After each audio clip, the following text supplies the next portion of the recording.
Imagine if we went back in time and gave an NFL team a cheat sheet for the draft, telling them exactly who the best players are in the position they are drafting for the first and second rounds, occasionally giving them a little nudge when it comes to free agency and who they shouldn't let go. What would those teams look like now if they were able to always play the draft perfectly? That's what I'm here to try and answer. In 2015, the Packers had 2 players on their entire 53-man roster that were drafted by other teams.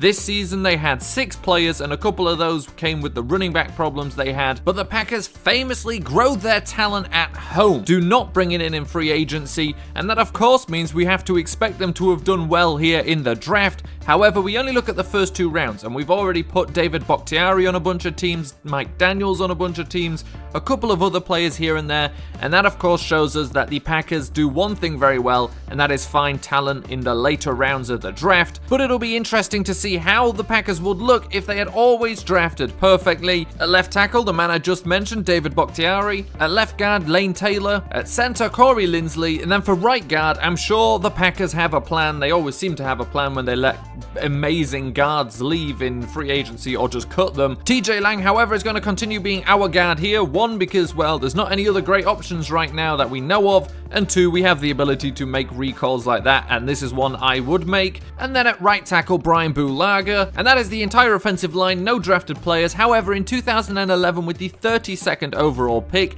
the Packers selected Derek Sherrod at tackle, and now if we go to the right side, that's where the best tackles left available were. You could have Marcus Gilbert, Marcus Cannon, and knowing the Packers, they probably would have released those players by now anyway, and it would just be depth on an already very good line. So we move on to the tight end position and a free agent signing. It doesn't happen too often, but if it does happen, it also tends to be a tight end. Martellus Bennett, of course, replacing Jared Cook, and with that done, we can move on to the wide receivers. Our number 1 wide receiver, last year's NFL Comeback Player of the Year, that is, of course, Jordy Nelson. Then for our number 2 receiver, in 2014, with the 53rd overall pick, the Packers selected Davante Adams, and now 2 players you could have had instead, Allen Robinson, Jarvis Landry, but I'm going to say Davante Adams was the correct pick. Last season, Davante Adams did better than Allen Robinson in receptions, in yards per reception, touchdowns, and he had only 1 less receiving touchdown last season than Jarvis Landry has had in his entire career. There's definitely a case to be made that Davante Adams is the correct pick. Am I saying he's necessarily outright a better player than Allen Robinson? Maybe not, but he's good enough to be the correct pick for the Packers, especially considering last season. You don't catch 12 touchdowns as an average player, even if Aaron Rodgers is your quarterback. And then in our slot position in 2011, with the 64th overall pick,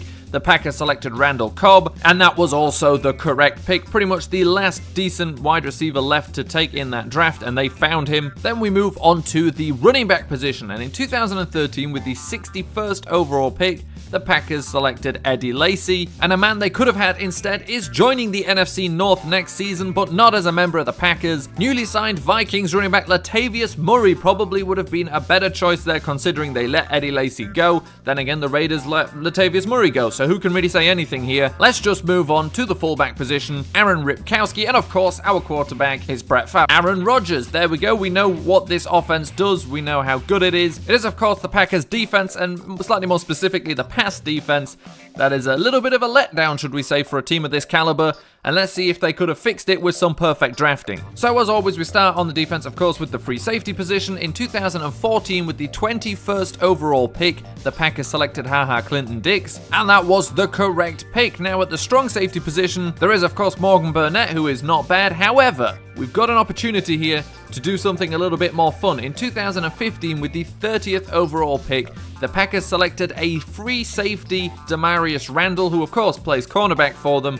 Did come into the draft as a safety though, and we go with the safety here, and what we can do, we can reunite 2 former Alabama BCS National Championship winning teammates, Clinton-Dix, Landon Collins. Is it completely necessary? Probably not. However, if we would have replaced Damarius Randall with a better cornerback, or kept Damarius Randall as our cornerback, it would just be an overfill of players in that position as well. So why not do it up here when we can reunite these 2 guys? Let's move on to the linebackers. We start on the right side, and in 2012, with the 28th overall pick, the Packers selected Nick Perry, and as a 3-4 outside linebacker, that was the correct pick. Speaking linebacker more generally, if he would have gone inside or even 4-3 outside, You could have had Bobby Wagner, Zach Brown, Levante David, Tahir Whitehead, Brandon Marshall, Danny Trevathan, and some other guys like Demario Davis or even Keenan Robinson.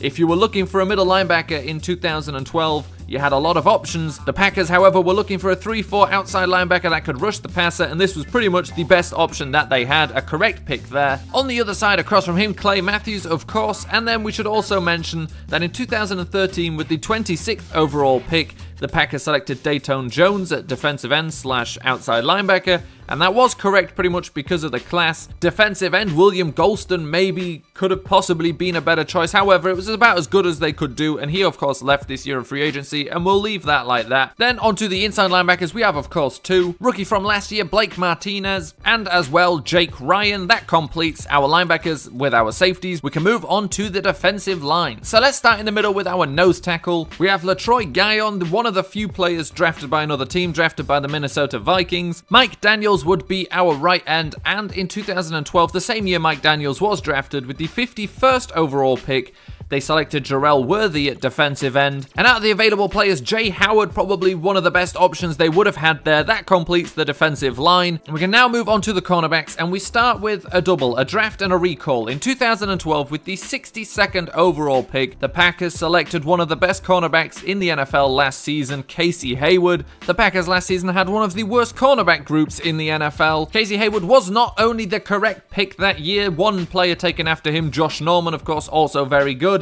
He's also being recalled. Now, did they know they were going to have injury problems? No. Did they know that Casey Hayward is actually one of the better cornerbacks in the NFL if he continues, obviously, to play like this into the next season? Of course not. You can't always be right, but here in this scenario, we can make up for that. For the other cornerback position, I'm making a recall as well, a player that was cut this offseason, and cut for good reason of injury concerns. Can't blame the call. However, we don't have to worry about injury concerns. We're just talking about theoretical ability. Sam Shields remains our cornerback here. And then for our nickel position, in 2015, with the 62nd overall pick, the Packers selected Quinton Rollins at cornerback, and Steven Nelson probably would have been a better choice for them there. This is the Packers defense. Had they always drafted perfectly, had they not let Casey Hayward go, had Sam Shields not have, you know, concussion issues, which nobody can help. We've got a little bit of depth there at the strong safety position, which just means they can play the big dime formation more regularly. But I think it's obvious here, if the Packers can roll out a defense like this, which looks like it would have very few problems stopping the passing game, stopping the running game, because they were good at that last season anyway, because everyone decided to just pass on them. And of course, with this offense, which is pretty much no different except for a thumping running back who doesn't have weight issues, this team has Super Bowl pedigree, and you got to assume with this kind of roster that they can get back there quite easily.